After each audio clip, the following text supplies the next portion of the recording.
नमस्कार, स्वागत है आप सभी का। यूपी ट्रिपल एससी मुख्य सेविका भर्ती को लेकर के बात करेंगे। सबसे पहले सबसे ज़्यादा क्वेरीज आप सभी के कट ऑफ को लेकर के है और आप सभी जानते हैं कि कट ऑफ को लेकर के आपको बहुत सारे वीडियोस देखने को मिलते होंगे, जिसमें सबसे पहली चीज़ होती है कि कट ऑफ किन किन बिंदुओं को ध्यान में रख कर के बताया जाता है, या फिर जब एक राफ मेरिट लिस्ट बनने लगती है आयोग में, यानी जब ओएमआर शीट की स्कैनिंग हो जाती है, राफ मेरिट लिस्ट बनने लग जाती है, तो कहीं ना कहीं आयोग को पता होता है कि लगभग कितनी एक्सपेक्टेड कट ऑफ जा सकती है फाइनल में। डीबी के लिए तो उसी टाइम पे पता चल जाता है, बट आगे डीबी कितने लोग कराएंगे, कितने लोग डीबी स्किप करेंगे, कितने लोग एलिजिबल होंगे कि नहीं होंगे डीबी कराने के बाद भी, फिर जितने लोग बचते हैं फिर उनकी बनती है फाइनल मेरिट लिस्ट और वहीं से आपको पता चलता है फाइनल कट ऑफ। लेकिन जो एक राफ मेरिट लिस्ट से जो कि सिर्फ आयोग को पता होता है, अब आप जितने लोगों ने एग्ज़ाम दे रखा है उसमें बहुत सारे ऐसे भी अभ्यर्थी हो सकते हैं जो आगे डीबी न कराएं, या एलिजिबिलिटी संबंधी कोई समस्या हो, या डॉक्यूमेंट संबंधी कोई समस्या हो। जैसे हम मान लीजिए ओबीसी में है या ईडब्ल्यूएस में हमारा सर्टिफिकेट वैलिड ना हो, हमको जनरल में कंसीडर कर लिया जाए। बहुत सारे फैक्टर होते हैं। अब किसी भी भर्ती की तुलना करके या फिर ऐसे ही एक अनुमान से कट ऑफ बता देना, वो चीज़ें वो बिल्कुल समझ से परे होती हैं। और आप लोग वही वीडियो सुनते होंगे तो आप लोग परेशान भी होते हैं कि वहाँ पे इस तरह से बताया गया, वहाँ पे इस तरह से बताया गया। हमने आपको जो भी कट ऑफ बताया था एक्सपेक्टेड, आप देख लीजिएगा, लगभग उसी के आसपास आपको कट ऑफ देखने को मिलने वाला है। थोड़ा बहुत एक दो नंबर प्लस माइनस देखिए हो सकता है। और हमने जो कट ऑफ आप सभी को बताया था, कहीं ना कहीं कितने अभ्यर्थी किस कैटेगरी में लगभग एग्जाम आपने दिया हुआ है, वो डाटा थोड़ा बहुत हमारे पास लगभग है। आप सभी के कमेंट भी आते रहते हैं कितने आपने क्वेश्चन अटेम्प्ट किया है, यहाँ पे कितने आपके मार्क्स बन रहे हैं, नेगेटिव मार्किंग हटाने के बाद शिफ्ट वाइज कैटेगरी वाइज वो सारी चीज़ें हम एक डाटा उसको बेस बना करके हम देखते हैं कि हाँ किस प्रकार से कितनी चीज़ें कहाँ तक रह सकती हैं, जा सकती हैं। और कई ऐसी भर्तियाँ होती हैं जहाँ पर जनरल की कट ऑफ में ईडब्ल्यूएस ओबीसी में ज़्यादा डिफरेंस नहीं होता है, या फिर एससी से एसटी का थोड़ा कम रहता है। अब देखेंगे तो एससी की भी कट ऑफ बहुत कम नहीं जाती है। एससी में भी बहुत सारे ऐसे कैंडिडेट्स हैं जो कि अब पढ़ने लगे लोग, फॉर्म ज़्यादा भरते हैं, आवेदन भी ज़्यादा आते हैं। इवन आप देखेंगे कि जनरल से ज़्यादा आवेदन ओबीसी एससी में आने लगे हैं। कई भर्तियों में मैं आपको एग्जाम्पल दे सकता हूँ कि जनरल से ज़्यादा इसमें आवेदन आने लगे हैं। लेकिन फिर भी जनरल की कट ऑफ हाई रहती है, क्योंकि जो भी अदर कैटेगरी के अभ्यर्थी होते हैं, ईडब्ल्यूएस हो, ओबीसी हो, एससी हो, तो नियमानुसार आपकी ओवरलैपिंग होती है। अगर आपकी मेरिट अच्छी होती है, जनरल की कट ऑफ में आप आते हैं, तो आपकी ओवरलैपिंग होती है अनारक्षित की सीटों पर। जनरल की कोई सीट नहीं होती है, यूआर की सीट होती है, अनरिजर्व अनारक्षित, तो उस पर ओवरलैपिंग होती है नियमानुसार। तो कहीं ना कहीं जो कम मेरिट वाले अभ्यर्थी होते हैं, आपको अपने कैटेगरी में फ़ायदा मिल जाता है, आपका अपने कैटेगरी में सिलेक्शन हो जाता है, इस वजह से बाकी अदर कैटेगरी की कट ऑफ कम रहती है। लेकिन कुछ भर्तियों में ऐसा हुआ है कि ये डिफरेंस बहुत कम देखने को मिला है, यानी जनरल की कट ऑफ से ओबीसी ईडब्ल्यूएस एससी की कट ऑफ, इसमें डिफरेंस बहुत कम देखने को मिला है। लेकिन उन भर्तियों में कुछ अलग कंडीशन रही होगी। और जो भी आरक्षण नियमावली है 1994, या फिर जो ईडब्ल्यूएस का जो गजट है, जो अधिसूचना है, किस प्रकार से किनको कैसे आरक्षण दिया जाना है, और ओवरलैपिंग के लिए मैं आपको बेसिकली बता रहा हूँ। ओबीसी एससी में 1994 की आरक्षण नियमावली पहले एक था, फिर उसको बाद में संशोधित किया गया था, तो उसके अनुसार नियमानुसार ओवरलैपिंग होती है। और जो भी आरक्षण के नियम है उसको पूरी तरह से पालन करना ही होता है मेरिट लिस्ट बनाते समय। हाँ, ये होता है कि डीबी से पहले, क्योंकि डीबी से पहले या फिर जब आप मेंस के लिए शॉर्ट लिस्ट हुए होंगे मुख्य सेविका भर्ती के लिए, तो इसमें क्या होता है कि इसमें अधिक से अधिक अभ्यर्थियों को मौका मिले, तो इसमें ये देखा जाता है कि किस कैटेगरी की कट ऑफ थोड़ी कम जा रही है, तो उसी को बेस मान करके बाकी अदर कैटेगरी के ज़्यादा अभ्यर्थी शॉर्ट लिस्ट हो जाते हैं। तो यहाँ पर आपको देखने को मिल जाता है कि जनरल ओबीसी ईडब्ल्यूएस की कट ऑफ सेम चली गई, एससी की कट ऑफ बस थोड़ा सा कम गई है। वो अलग सिचुएशन, अलग कंडीशन होती है, उससे आप बिल्कुल भी कंपेयर मत करिएगा, वो अलग कंडीशन होती है। लेकिन जब फाइनल मेरिट लिस्ट बनेगी उसमें कम से कम 6-7 नंबर, 8 नंबर, 10 नंबर तक भी आपको डिफरेंस देखने को मिलेगा। बाकी लोग जो बता रहे हैं उनको बताने दीजिए, पहले भी इसी तरह से लोग चीज़ें बताते रहते हैं हवा हवाई, उसमें कुछ भी नहीं होता है। जब तक बिल्कुल आप तथ्यों को सही से जान न लें, ध्यान न रख लें, केवल ऐसे ही बस हमें बता देना है, कुछ भी एक अनुमान से कुछ भी चीज़ें, कुछ भी डाटा बता देना है। लेकिन इसमें आप ये सोचिए ना, हज़ारों लोग आप लोग देखने वाले हैं, तो फिर आप लोग कहीं ना कहीं आपके मन में ढेर सारे सवाल होते हैं कि इन्होंने ऐसे बताया, ऐसे बताया। ठीक है, वो चीज़ें आप भी वैसे बता देंगे तो उसका कोई मतलब नहीं होता है। यहाँ पर आप लोग फिर से देख लीजिए, मैं डीबी के लिए बता रहा हूँ, अगर आप 50 के अगर आप आस पास हैं जनरल में, आप बिल्कुल उम्मीद रखिए। लेकिन एक चीज़ देखिए, मैं आप सभी से विनम्र निवेदन करूंगा कि कोई भी भर्ती हो, आज की डेट में कंपटीशन बहुत ज़्यादा होने लगा है, सीटें कम होती हैं, आवेदन काफ़ी ज़्यादा होते हैं, एग्जाम भी अभ्यर्थी देते हैं 70-80%, 90% तक भी अभ्यर्थी एग्जाम देते हैं। तो कहीं ना कहीं श्योरिटी किसी की नहीं होती, जिनके बहुत अधिक अच्छे नंबर भी होते हैं, लेकिन जब तक डीबी हो नहीं जाता, फाइनल मेरिट लिस्ट आ नहीं जाती, कोई श्योर नहीं होता है। इसलिए आप लोग इस भर्ती के अलावा किसी न किसी अन्य भर्ती में अगर आप हो तो आप तैयारी जरूर करते रहिएगा। पीईटी 2023 का एग्जाम 28-29 का है, उसकी भी तैयारी आप सभी जरूर करते रहिए। बाकी डीबी के लिए अगर आप 50 के अगर आप आसपास हैं जनरल कैटेगरी में, 50 के अगर आप आसपास हैं, तो आप बिल्कुल उम्मीद रख सकते हैं आपको मौका मिलना है डॉक्यूमेंट वेरिफिकेशन के लिए। फाइनल मेरिट लिस्ट थोड़ी सी हाई रहेगी, आप सभी जानते हैं, लेकिन ये डिपेंड करेगा कितने लोग डीबी कराते हैं। क्योंकि हम फाइनल मेरिट लिस्ट को लेकर के इतना ज़्यादा अभी से नहीं आप सभी के लिए बताना चाहते हैं कट ऑफ, क्योंकि बहुत सारे लोग एलिजिबल नहीं होंगे, बहुत सारे अभ्यर्थी डीबी स्किप करेंगे, बहुत तरह की चीज़ें होंगी ना। तो इसलिए आप लोग फाइनल मेरिट लिस्ट को लेकर के अभी से परेशान मत होइए, हो सकता है बहुत कम ही अभ्यर्थी वहाँ पर रहें, ज़्यादा मेरिट हाई ना जाए वहाँ से। तो डीबी के लिए जनरल में लगभग 50 के अगर आप आसपास हैं तो आपको बिल्कुल उम्मीद रखना है। ओबीसी में 45 के आसपास, एससी में 40 के आसपास, एसटी में सबको मौका मिल जाना है लगभग, ईडब्ल्यूएस में 30 के आसपास, इसी के आसपास आप मिला लीजिएगा। जब डीबी के लिए रिजल्ट आएगा आप मिला लीजिएगा। अभी जो 65 बताने वाले हैं ना, वो लोग धीरे धीरे 55 पे आ जाएंगे, 50 पे आ जाएंगे, बताने दीजिए उनको। आपके रिजल्ट को लेकर के हमने बता दिया था कि दिसंबर में आ जाएगा, लेकिन तभी लोग कर रहे थे नहीं जनवरी में आएगा, नेक्स्ट ईयर आएगा, लेकिन देखिए धीरे धीरे सब लोग आ गए ना दिसंबर में। इसी तरह से आपकी ऑफिशियल आंसर की को लेकर के जो संशोधित वाली आएगी, फाइनल आंसर की आएगी, उसको भी लेकर के हमने आप सभी को बता दिया था कि नवंबर में आपको देखने को मिल जाएगा, और नवंबर के शुरुआत में ही देखने को मिल जाएगा। ये पुरानी भर्ती है, आपकी भर्ती जल्दी पूरी होगी। बाकी हम लोग पूरी कोशिश करेंगे कि आपकी भर्ती बहुत जल्द पूरी हो, जितना प्रयास हम लोग कर पाएंगे। बस आप लोग बिल्कुल भी परेशान मत होइए, कहाँ से क्या बताया जाता है उस पर ध्यान मत दीजिए। हम लोग बस जैसे पहले कोशिश कर रहे थे उसी तरह से कोशिश करेंगे। भर्ती 100% पूरी होती है और समय पर पूरी होती है। धरना प्रदर्शन कोई विकल्प नहीं होता है। मैं कभी भी देखिए ऐसा नहीं होता कि इसके पहले भी आप देखेंगे एएनएम भर्ती में कभी कभी लोग विरोध भी करते थे कि आप इस तरह से मना करते, लेकिन देखिए बाद में फाइनली चीज़ें क्या देखने को मिली कि जैसे हमने बताया था उसी तरह से प्रयास करने से आखिर देखिए भर्ती जल्दी पूरी हो गई। नहीं, जिस तरह से कोर्ट का मैटर था, अगर आप देखेंगे लेखपाल भर्ती में आज तक कोर्ट का मैटर हल नहीं हो पाया। बहुत सारी भर्तियां हैं कोर्ट के मैटर अभी तक उनके चल रहे हैं।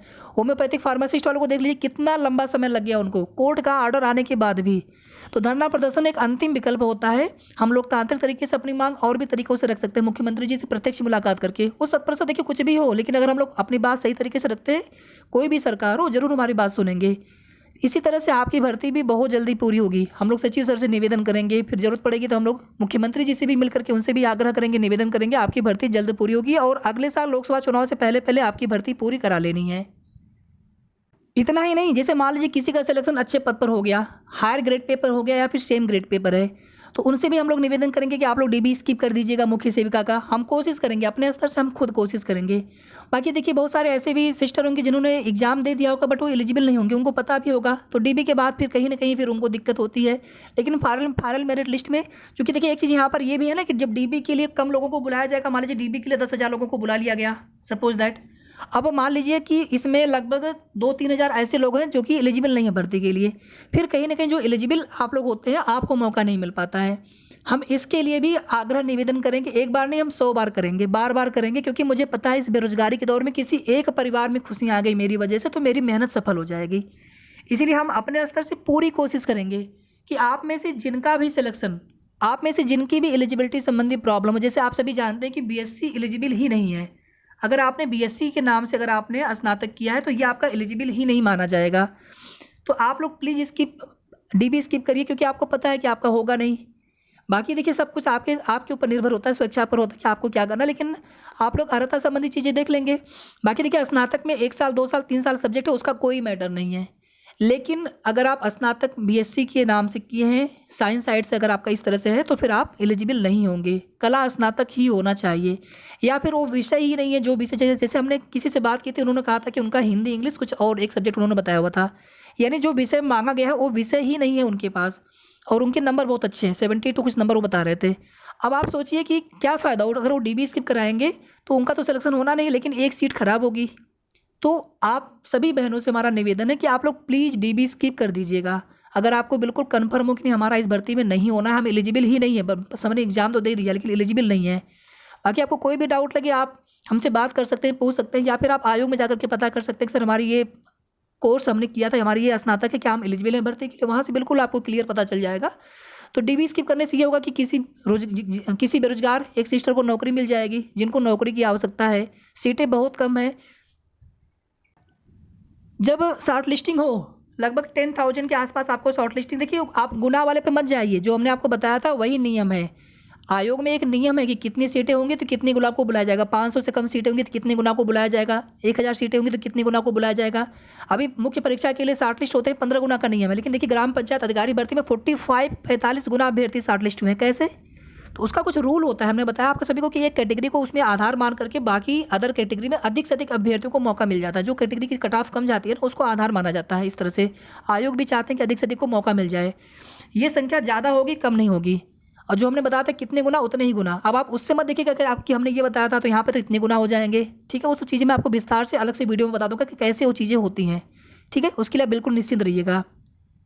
बाकी 3 गुना, 3.5 गुना, 4 गुना, ये सब चीज़ें कहाँ से बताई जाती है मुझे नहीं पता कि वो लोग किस आधार पर बताते हैं, उनको बताने दीजिए वैसे ही। हमारा अगला फोकस पता है क्या होना चाहिए? आप सभी को इसमें साथ देना है कि अभी डीबी के लिए जितने लोगों को बुलाया जाएगा उसमें सिर्फ और सिर्फ एलिजिबल अभ्यर्थी रहें। जो लोग एलिजिबल ना हो वो स्वयं जो है आयोग को, या तो क्योंकि इसका कोई रूल नहीं है, यूपीएससी आयोग में इसका कोई रूल नहीं है, लेकिन हम लोग इसके लिए कोशिश तो कर सकते हैं। आयोग को मेल कर सकते हैं कि सर हम एलिजिबल नहीं, हमने एग्जाम दिया, या फिर हम स्वयं जाकर के आयोग में बात कर सकते हैं कि सर जो भी एलिजिबल ना हो उन लोगों को मौका ही ना दिया जाए। क्योंकि अगर आप उनको मौका देंगे, उनके नंबर अच्छे हैं, तो फिर जो एलिजिबल होंगे उनको मौका कैसे मिलेगा? 10,000 में अगर 3,000 4,000 भी लोग अगर ऐसे मिल गए, या 2,000 भी, या जितने भी लोग अगर ऐसे मिल गए जो एलिजिबल नहीं है, तो कहीं ना कहीं उनकी वजह से फिर जो एलिजिबल होंगे आप में से फिर उनको मौका नहीं मिल पाएगा। तो इसका कोई एक होना चाहिए कि एक कोई नोटिस आ जाए आयोग की तरफ से। इसके लिए देखिए हम लोग कोशिश करेंगे तो ये 100% चीज़ें संभव है, पॉसिबल हैं। ये बेरोजगारी का दौर है, कंपटीशन का दौर है, इसमें सब कुछ संभव है। अगर हम लोग कोशिश करें तो रूल चेंज हो सकते हैं। ये पूरी तरह से आयोग के ऊपर, इसमें कोई अलग से शासनादेश की भी आवश्यकता नहीं है, ठीक है। तो उम्मीद करते हैं आप लोग वीडियो पूरा कंप्लीट जरूर सुना करिए, क्योंकि जो भी महत्वपूर्ण इन्फॉर्मेशन होती है वही आप सभी को बताना होता है। वीडियो थोड़ा सा लंबा जरूर हो जाता है, लेकिन जो भी चीज़ें होती हैं आप उसको ध्यान से सुनिएगा, और उसके लिए हमें प्रयास तुरंत स्टार्ट कर देना है। तो जो भी लखनऊ के आसपास की बहनें हो, आप लोग प्लीज़ आप लोग इसके लिए आयोग में जाकर के सचिव सर को एक आप एप्लीकेशन दीजिए कि सर इस तरह से है। अगर इसमें बहुत सारे ऐसे लोगों ने भी एग्जाम दिया है, या तो मतलब कोई एक नोटिस आ जाए आयोग की तरफ से कि स्वतः वो लोग जो है अपना आवेदन, अपना अभ्यर्थन वापस ले लें कि सर मैंने एग्जाम तो दे दिया। तो एक उसकी एक लिस्ट बन जाती है ना, जितने भी लोग होंगे 2,000 4,000 5,000, जितने भी 8,000 10,000। हमारे पास देखिए कोई आंकड़ा नहीं है। कुछ लोग कह रहे थे आप में से कि 15,000 ऐसे लोग हैं। हमने उनसे कहा था कि हमें देखिए पता नहीं, हम बिल्कुल अनुमान से कुछ भी नहीं बता पाएंगे आपको। हाँ, कुछ पता चलेगा तो आपको जरूर बता देंगे। तो जितने भी ऐसे लोग होंगे वो लोग अगर अपना अभ्यर्थन वापस ले लें, कम से कम इसमें जितने लोग को डीबी के लिए बुलाया जाए वो सभी के सभी लोग सिर्फ एलिजिबल वाले रहें। बाकी जो बहनें इस भर्ती में एलिजिबल नहीं थे, आप किसी अन्य भर्ती की तैयारी में अभी से जुट जाएं। आगे पेट का एग्जाम है, हो सकता है आप एएनएम के लिए एलिजिबल हो आगे आने वाली भर्ती के लिए, या फिर किसी अन्य भर्ती के लिए आप एलिजिबल हो। कोशिश करिए, मेहनत करिए। कोई भी कंपटीशन आपके लिए इम्पॉसिबल नहीं है। कोशिश करते रहेंगे, मेहनत करते रहेंगे, 100% आपका भी सिलेक्शन होगा। आपको मेल कैसे करना है आयोग को, इसके लिए मैं आपको बता दूंगा। आयोग की ऑफिशियल जो ईमेल आईडी है online.upSSC@nic.in, उस पर हम मेल कर सकते हैं। और सबसे पहले इसमें आयोग को, सचिव सर को हम लोग एक एप्लीकेशन दे लें कि सर इस तरह से है। अगर आप चाहेंगे सर तो सब कुछ हो सकता है, क्योंकि जो हमारे वर्तमान सचिव सर हैं उन्होंने बहुत बदलाव किया है, भर्तियों में तेजी आई है, बहुत सारे बदलाव भी किए हैं, अधिक से अधिक लोगों को मौका भी मिल रहा है आगे की प्रोसेस के लिए। इसी तरह से एक, क्योंकि वेटिंग लिस्ट उनके हाथ में नहीं है इसलिए वो उसमें कुछ नहीं कर सकते, लेकिन जो चीज़ें उनके हाथ में है हमें पूरा विश्वास है सचिव सर जरूर करेंगे। बहुत अच्छे हैं, वो जरूर करेंगे, जरूर हम लोगों की बातों पर ध्यान देंगे, संज्ञान लेंगे। उनके हाथ में है, अगर वो चाहेंगे तो 100% ये चीज़ें हो सकती हैं कि इसमें एक मौका और दिया जाए कि जो लोग एलिजिबल ना हो अभ्यर्थन वापस ले लें। जो लोग एलिजिबल हो केवल वही लोग शॉर्ट लिस्ट हो डीबी के लिए, डॉक्यूमेंट वेरिफिकेशन के लिए। बाकी आप लोग कमेंट करके जरूर बताइएगा इसमें किस तरह से क्या कर सकते हैं हम लोग हैं, और किस प्रकार से आप लोग प्रयास करने वाले हैं। बाकी हमारे तरफ से पूरा सपोर्ट आप सभी के लिए हमेशा रहेगा।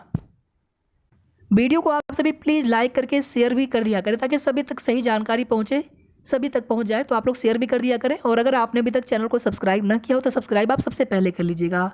धन्यवाद।